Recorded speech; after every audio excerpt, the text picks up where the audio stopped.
ओम नमो भगवते वासुदेवाय। ओम नमो भगवते वासुदेवाय। ओम नमो भगवते वासुदेवाय।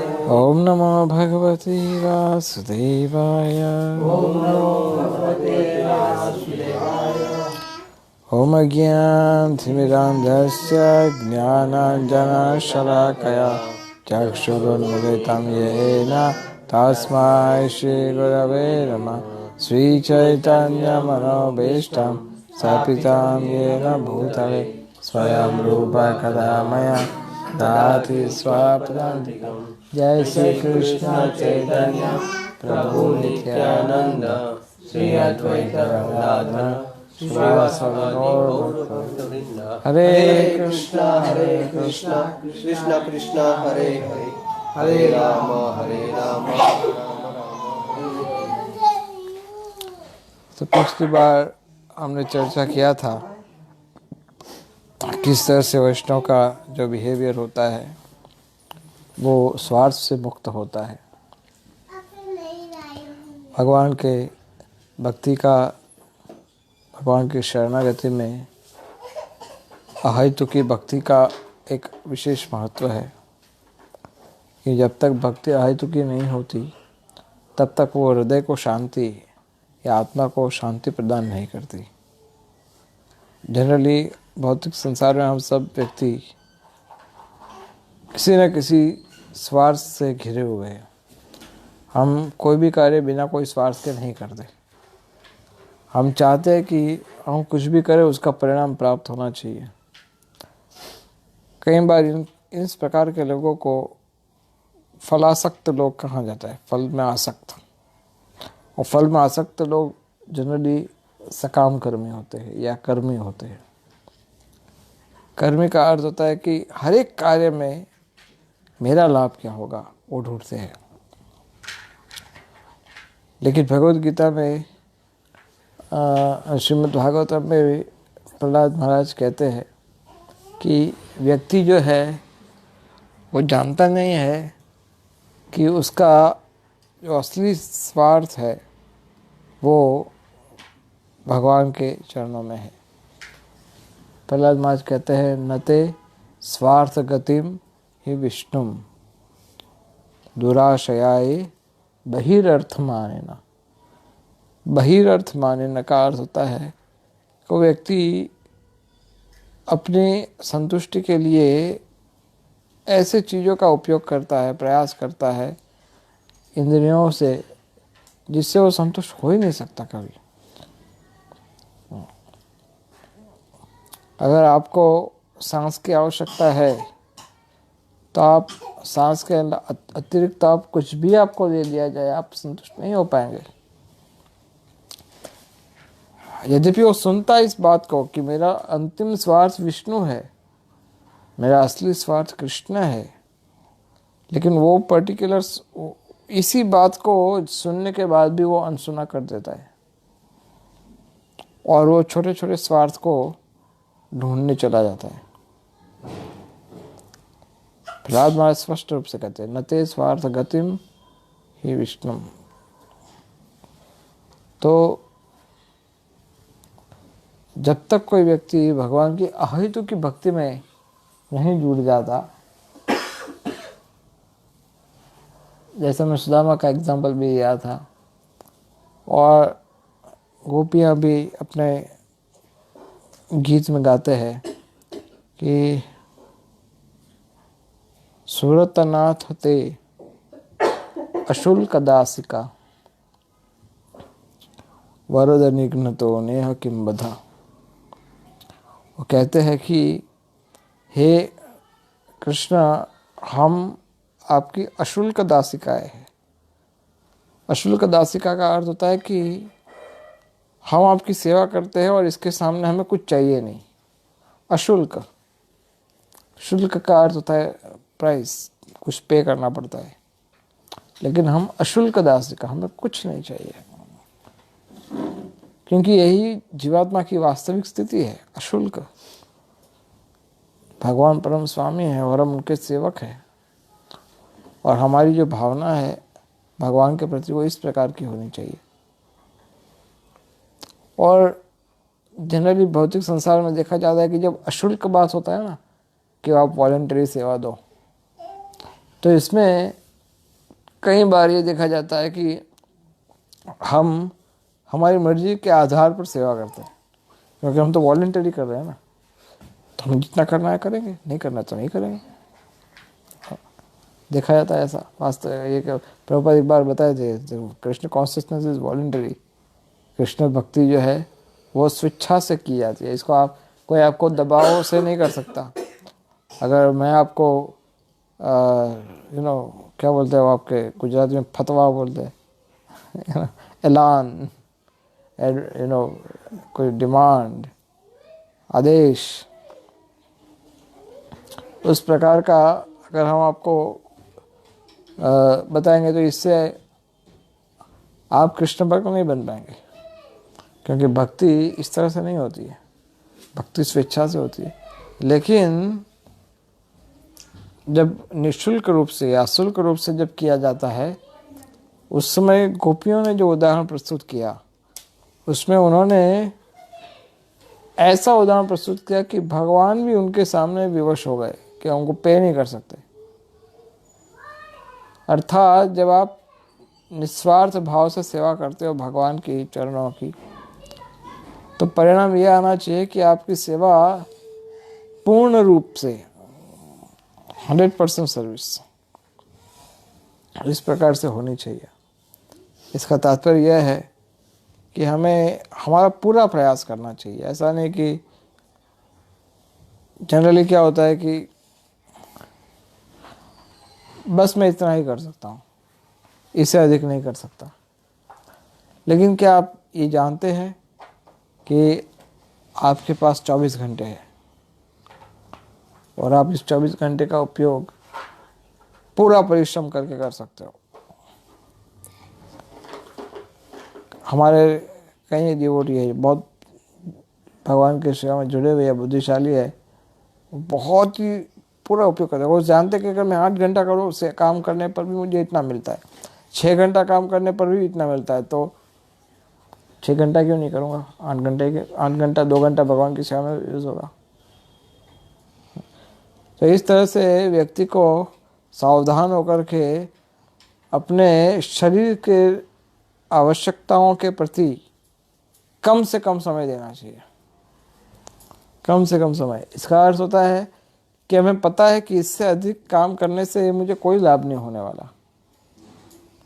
ठीक है, अगर आपके पास अधिक धन आ गया तो आप भगवान की सेवा कर पाएंगे, दैट्स फाइन।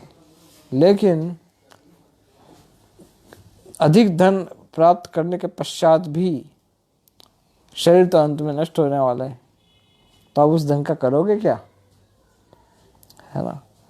अगर आप समझेंगे कि नहीं हमारे पीछे जो पीढ़ी है हमारी वो इस धन का उपयोग करेगी, तो जैसे रूप गोस्वामी का उदाहरण है, मैं उस तरह से अनुसरण करना चाहिए कि अगर आप आने वाली पीढ़ी को धन न कमाना पड़े इस कारण आप अपनी कृष्ण भक्ति को सैक्रिफाइस कर रहे हो, और आने वाली पीढ़ी धन नहीं कमाने के कारण अगर वो कृष्ण भक्त नहीं बने भी किसी कारण से, तो ना आपकी पीढ़ी का उद्धार हुआ ना आने वाली पीढ़ी का उद्धार हुआ। इसलिए बेस्ट ऑप्शन यही है कि एक अच्छा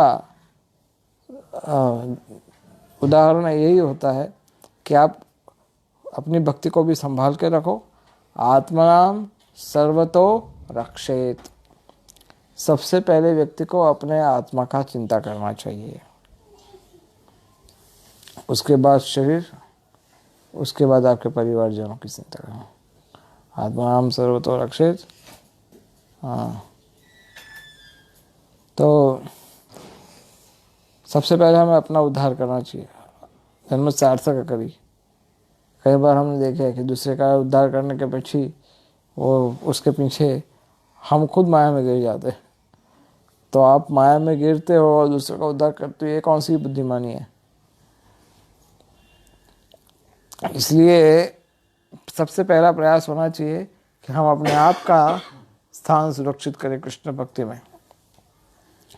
नियत चरण स्थान मांगे ये पामर, कांदिया कांदिया करो करुणा दान। सुना है आपने सॉन्ग गोपीनाथ जी।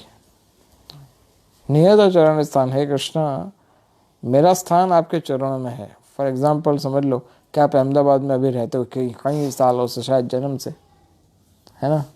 आप अहमदाबाद में रहते हो, ठीक है, कभी आप गए गुजरात के बाहर, कभी गए अहमदाबाद के बाहर, है ना, कभी गए भारत के बाहर, इंडिया के बाहर, लेकिन आप जितनी बार भी गए वापस कहाँ पर आए?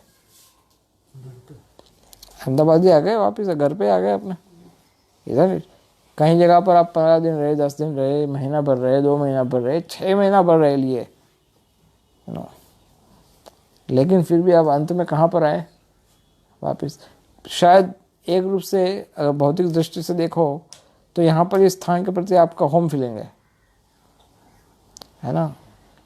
हालांकि ये तो शाश्वत नहीं है, शरीर है तब तक है, लेकिन फिर भी आप कहीं पर भी हो तो आपको इधर आना अच्छा लगता है ना। होम स्वीट होम बोलते ना, अच्छा लगता है, घर आया अच्छा लगता है।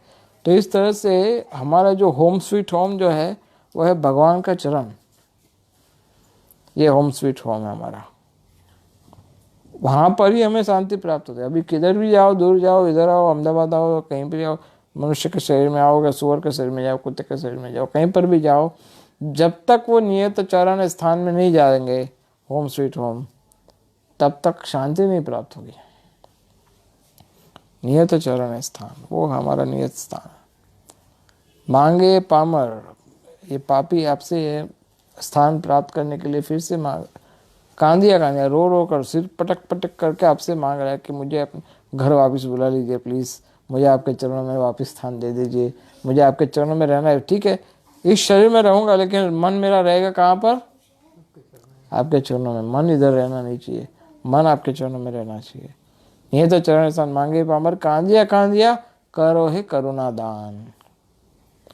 हे कृष्णा, आप तो करुणा के सागर हो, एक छोटा सा बिंदु दान के रूप में दे दीजिए मुझे, कृपा।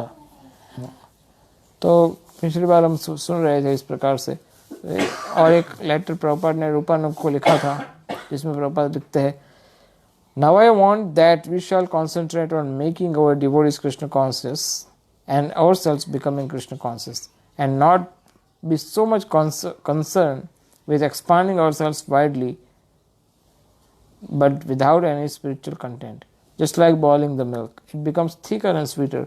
Now do like that, boil the milk. Prabhupada ने कहा कि ये था 1972 में, प्रभुपाद ने कहा कि हमने हमारा विस्तार किया है। जैसे कई बार हम आजकल भक्तों को हमेशा कहते हैं कि एक्सपांसन तो बहुत होते हैं, कई लोग जुड़ते हैं कृष्ण भक्ति में, रोज नए लोग जुड़ सकते हैं, लेकिन जो जुड़ने वाले भक्त हैं वो 5 साल के बाद भी अगर उनके आध्यात्मिक जो प्रगति नहीं हुई तो फायदा क्या है ना। अगर आप भले 5 लोग हैं, लेकिन 5 ऐसे होने चाहिए कि जो 50 के बराबर हो। तो प्रभुपाद ने कहा कि अभी हमारा उद्देश्य केवल नए लोग को भक्त बनाए, लेकिन जो पुराने भक्त जो बन चुके हैं उनका आध्यात्मिक जो स्टैंडर्ड है वो ऊपर होना चाहिए। भक्ति में आध्यात्मिक स्टैंडर्ड ऊपर होने का अर्थ है वैष्णव के कुछ गुण होते हैं कि वो विनम्र होना चाहिए, सहनशील होना चाहिए, भौतिक आकर्षण उसका कम होता है और नष्ट हो जाता है, वो सेवा में रुचि रखता है, ग्रंथों को पढ़ता है, ध्यान से पढ़ता है, नियमित रूप से अपनी स्वरामाला करता है, सेवा के लिए तत्पर रहता है, और जिसको मिलता है उसको भगवान के नाम का उपदेश देता है। और ये सारे गुण उसके अंदर प्राप्त होते हैं धीरे धीरे धीरे धीरे, ये सब होते हैं उसके। वो सारे माया के कार्यों से अपने आप को बचा के रखता है, दूर रखता है, उसकी सोच भगवान के चरणों में स्थिर रहती है। भले वो कुछ नहीं करेगा, विद्वान नहीं होगा, फिर भी अगर केवल बगीचे में जाकर के फूल तोड़ के भगवान के चरणों में रोज अर्पण करेगा, बस यही करता रहेगा पूरा लाइफ टाइम, तो भी कोई प्रॉब्लम नहीं है, और कुछ उसको नहीं आएगा तो that still it is better, कोई प्रॉब्लम नहीं है। लेकिन उसका कार्य या उसका चेतना मन भगवान के चरणों में लगा रहना चाहिए निरंतर। तो प्रभुपाद बताते हैं कि it becomes thicker and sweeter. जब दूध को उबालते हैं तो आपको ऐसा लगेगा कि दूध का क्वांटिटी कम हो गया, 1 लीटर दूध को उबाल दिया तो कम हो गया, फिर और ज़्यादा उबाल दिया तो क्या होगा, और कम हो जाएगा। लेकिन दूध का क्वांटिटी कम हो जाएगा, लेकिन दूध कैसा हो जाएगा, गाढ़ा हो जाएगा। और वो दूध अगर आप बिना शुगर डाले भी पियोगे तो भी मीठा लगेगा, है ना। शक्कर नहीं डालोगे फिर भी आपको मीठा लगेगा दूध। तो आजकल तो हम क्या करना है, चाहते हैं शुगर दुनिया भर की डालना, एक्सटर्नल शुगर डालने का प्रयास करते हैं डिवोशनल लाइफ में, फिर भी वो मीठापन आता नहीं है। लेकिन असली मीठापन दूध का जो है वो तब आता है जब वो उबल करके गाढ़ा हो जाए। तो ये उबालने की जो वृत्ति है, इसका अर्थ होता है कि हमें कृष्ण भक्ति में अपने आप को पकाना चाहिए, कृष्ण भक्ति में अपने आप को स्थिर करना चाहिए। इसका अर्थ ये नहीं कि बस एक स्टैंडर्ड तक मैंने प्राप्त किया, जैसे एक लेवल तक मैं पहुंच गया, बस इससे आगे हम ठीक है, अभी इससे आगे ज़्यादा कुछ है नहीं। ज़्यादातर लोग ऐसा सोचते हैं। अगर समझ लो, अगर आपने भगवद गीता 1 बार पढ़ ली, 2 बार पढ़ ली, 3 बार पढ़ ली, तो आपको लगता है कि ठीक है, जो सीखना था सब सीख लिया। लेकिन आपके लिए अभी श्रीमद् भागवतम पूरा पढ़ा है, इसको कब सीखोगे आप। श्रीमद् भागवतम के तो 18,000 श्लोक है, कब सीखोगे आप उसको। अगर आप कहोगे नहीं मैं तो 2 बार 3 बार पढ़ लिया, श्रीमद् भागवत भी पढ़ लिया, श्रीमद् भागवत पढ़ लिया तो चैतन्य चरितामृत पूरा पढ़ा है, उसको कब सीखोगे आप। तो कहने का तात्पर्य है कि ये नहीं सोचना चाहिए कि बस एक सीमा तक मैं पहुंच गया, अभी इससे आगे कुछ नहीं। एक सीमा तक जब पहुंचने का अर्थ क्या होता है कि आपके फिजिकल एक्टिविटीज ऑलमोस्ट सिमिलर हो जाते हैं, सबके फिजिकल एक्टिविटीज एकदम समान हो जाते हैं। सब लोग सोलामाला करते हैं, अपना धंधा जॉब वगैरह करते हैं, और कीर्तन करते हैं, भोग लगा प्रसाद खाते हैं, मंदिर आते हैं, सेवा करते हैं। एक्टिविटीज बिल्कुल सिमिलर हो जाती है सबकी, फिजिकल एक्टिविटी ऑलमोस्ट सबकी सेम हो जाती है अपीरेंटली। सबका ऐसा, आपको सबका ऐसा, ये भी सोलामाला मैं भी कर रहा हूँ, सोला, ये भी 4 नियम कर रहा है मैं भी 4 नियम कर रहा हूँ, ये भी मंदिर आता है मैं भी आता हूँ, ये भी भोग लगा खाता है मैं भी भोग लगा, ये भी भगवत शास्त्र पढ़ता है वो मैं भी पढ़ता हूँ, सब कुछ समान लगेगा आपको हमारे भक्तों के। फिर ग्रोथ कैसे होता है, तो वो ग्रोथ जो होता है वो वैल्यूज का होता है। वैल्यूज का अर्थ होता है मूल्य, गुण, वो अंदर प्रकट होते हैं। वो दिखता नहीं है आपको, आंखों से दिखता नहीं एकदम, ऊपर से सब एक जैसा ही दिखता है, लेकिन सबके भीतर में जो वैल्यूज होती है वो आगे कम ज़्यादा होती है, क्वालिटीज। जिसमें कोई अधिक सहनशील होता है, वो आपको ऐसे कैसे पता पड़ेगा ये सहनशील है ना। जब प्रोवोकिंग सिचुएशन आती तब पता पड़ता है, अरे प्रभु जी ये भक्त बड़ा स्थिर है, कुछ हुआ नहीं इसको, कितना भी उसको प्रोवोक किया तो, लाइक दैट। ये विनम्र है, ये कब पता पड़ेगा, ऐसा तो नहीं पता पड़ेगा ना, विनम्र है कैसे पता पड़ेगा। इसके हृदय में काम क्रोध का आकर्षण नहीं है, अब ये गुस्सा नहीं होता है, काम से प्रभावित नहीं होता है, ये कैसे पता पड़ेगा देखने से। हाँ, इसका अर्थ होता है कि एक समय के पश्चात जब आगे बढ़ने का हम प्रयास करते हैं तो सबसे पहला परिवर्तन होता है हमारे क्वालिटीज़ में, हमारे वैल्यूज़ में, हमारे मूल्य बदल जाते हैं, हमारे विचार करने का तरीका बदल जाता है, हम अधिक क्षमाशील बन सकते हैं, हम ज़्यादा क्षमाशील बनते हैं, हम लोगों की भावनाओं को समझ सकते हैं, है ना, परिपक्व बनते हैं कृष्ण भक्ति में। तो ये सारी बातें तब होती है जब बॉइलिंग द मिल्क, जब आप मिल्क गाढ़ा होता है तब की बात है, तब उसका मीठापन पता पड़ता है, अरे वैष्णव ऐसा होता है। और फिर ऐसा वैष्णव जब कार्यशील होता है तो फिर वो छोटा छोटा कार्य तो करता ही है जो साधारण रूप से जो नॉर्मल करते हैं वो तो, लेकिन वो फिर आगे की सोचता है, बड़ा सोचता है। तब फिर वो सोचता है कि मैं किस तरह से अगर कोई मैं सोचेगा मैं 50, अगर मैं आज 10 भक्तों को प्रचार कर रहा हूँ, कल 20 होने चाहिए, वो 20 का नहीं सोचता है। वो ऐसा सोचता है कि एक ऐसा वृक्ष होना चाहिए कि जिसमें मैं 4 लोग को समझाता हूँ और 4 लोग आगे 8 को समझाए, 8 आगे 16 को समझाए, इस तरह से पूरा अहमदाबाद भक्त हो जाए। वो इस तरह से सोचता है। हाँ। और फिर उसी डायरेक्शन से वो आगे का ट्रेन देता है। इसलिए आप जब भी आप प्रचार करो तो आप प्रचार में यही ध्यान रखो कि अभी जो है उन लोगों के स्टैंडर्ड्स को, क्वालिटीज़ को इम्प्रूव करने का प्रयास करो। और इसके लिए हमें अपने स्टैंडर्ड इम्प्रूव करने पड़ेंगे। अभी कई बार होता क्या है कि हम हमारे स्टैंडर्ड इम्प्रूव कर नहीं पाते और सामने वाला जो होता है जिसको आप प्रचार कर रहे हो वो एक स्टैंडर्ड तक पहुंच गया है, तो क्या होता है कि वो आप वहीं का वहीं घिसी पिटी बात फिर से उसको बता रहे हो। उसको सुनना तो अच्छा लगता है, ठीक है, वो सुन लेता है आपकी बात, लेकिन उसको फिर स्कोप नहीं दिखाई देता आगे बढ़ने का कि आगे कैसे बढ़े। उसको क्या, उसको भूख लगी थी, लेकिन आपके पास आपका डिब्बा खलास हो गया, टिफिन बॉक्स आपके पास अब कुछ बचा नहीं उसको खिलाने के लिए, तो अब क्या बचेगा? अब वो क्या करेगा? भूख तो लगे, भूखा तो रहेगा नहीं, तो आपको 2 बार मांगेगा, आपके पास कुछ है तो दीजिए, आपके पास कुछ है तो दीजिए। वो बोलेगा मेरे पास तो बस है जो सब कुछ दे दिया तुम्हें, अब मेरे पास कुछ नहीं है। तो क्या करेगा? या तो दूसरे किसी भक्त के टिफिन बॉक्स के पास जाएगा, या तो फिर किसी भौतिक रेस्टोरेंट में जाएगा। तो क्या होगा? उसका फिर से वो माया की ओर जाएगा, फिर से माया के पास जाएगा अपनी भूख संतोष करने के लिए।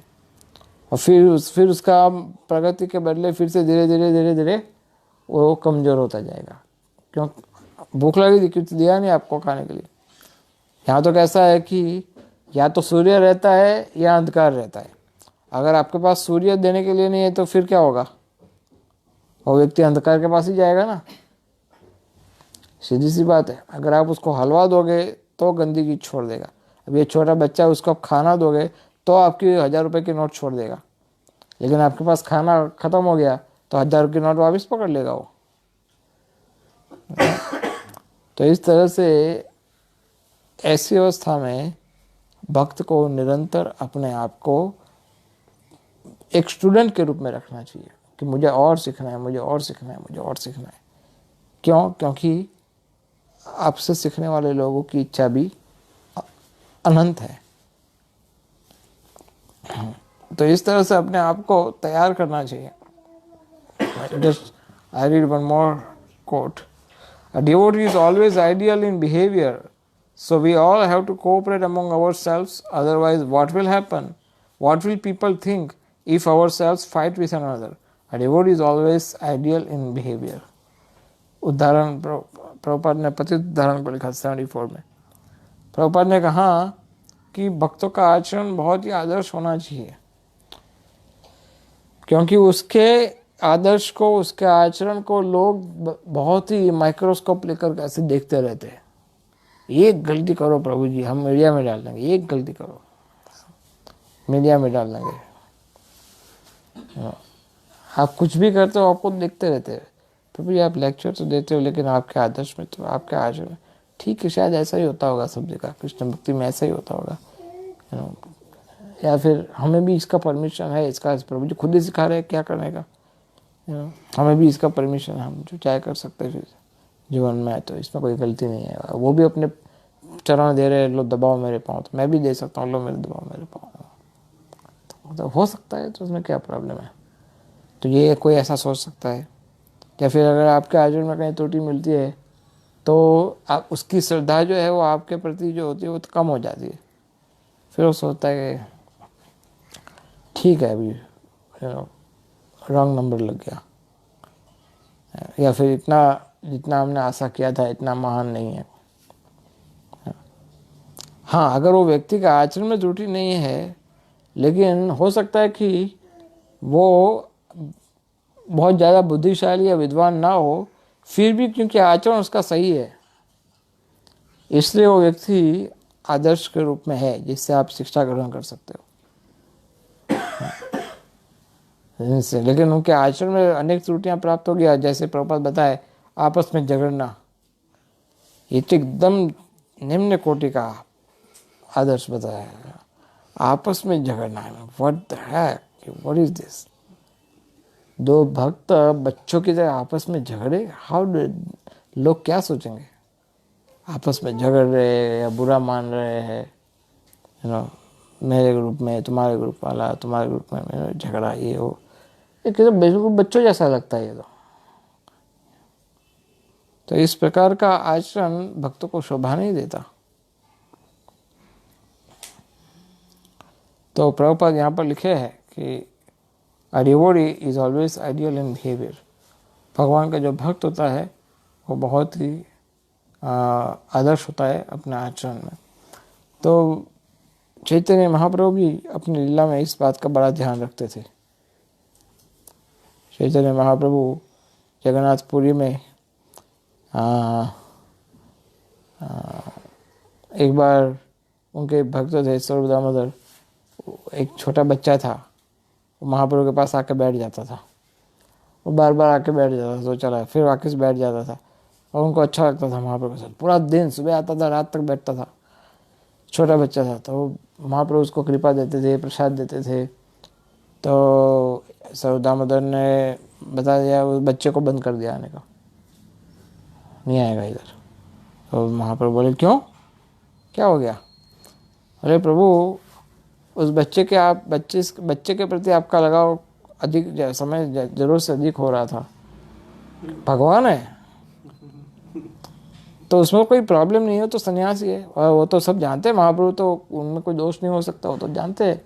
लेकिन वो बच्चा एक जवान विधवा का है, इसलिए कल समाज में कोई भी आपके और कुछ भी बोल सकता है। इसलिए मैं आपको ये बता, महाप्रभु उसको गले लगा दिया। महाप्रभु का थैंक यू, तुमने मुझे बचा लिया। हालांकि महाप्रभु को ऐसे हृदय से ऐसा अच्छा नहीं लगा था ये बात कि इस प्रकार का, दैट्स ओके। आई मीन भगवान अपने आप को प्रस्तुत करते हैं अपने शिष्यों के लिए, अपने भक्तों के लिए। तो ऐसे कई बार कोई गीत गोविंद गा रहा था, तो कोई माता जी गा रही थी गीत गोविंद, तो महाप्रभु उस दिशा में दौड़ने लगे, तो बोले नहीं, ये स्त्री है, स्त्री गा रही है, सन्यासी के स्त्री का गाना सुनना वर्ज्य है। तो महाप्रभु तो अपने भाव के अवस्था में थे, तो वो पता नहीं कर पाए कि पुरुष गा रहा है या स्त्री गा रही है। तो वो शब्द देख रहे थे क्या गा रहा है, और उसका परिणाम, लेकिन महाप्रभु ने बचा लिया, वो तो स्त्री गा रही है। तो इस तरह से कई बार संन्यास धर्म का महाप्रभु कठोरता से पालन किए। प्रताप रुद्र महाराज को दर्शन नहीं देना तो नहीं देंगे आपको। नित्यानंद प्रभु, स्वयं नित्यानंद प्रभु भी कृपा मांगा, फिर भी मना कर दिया। नित्यानंद तो क्या हो गया? रामानंद राय, सॉरी, नो।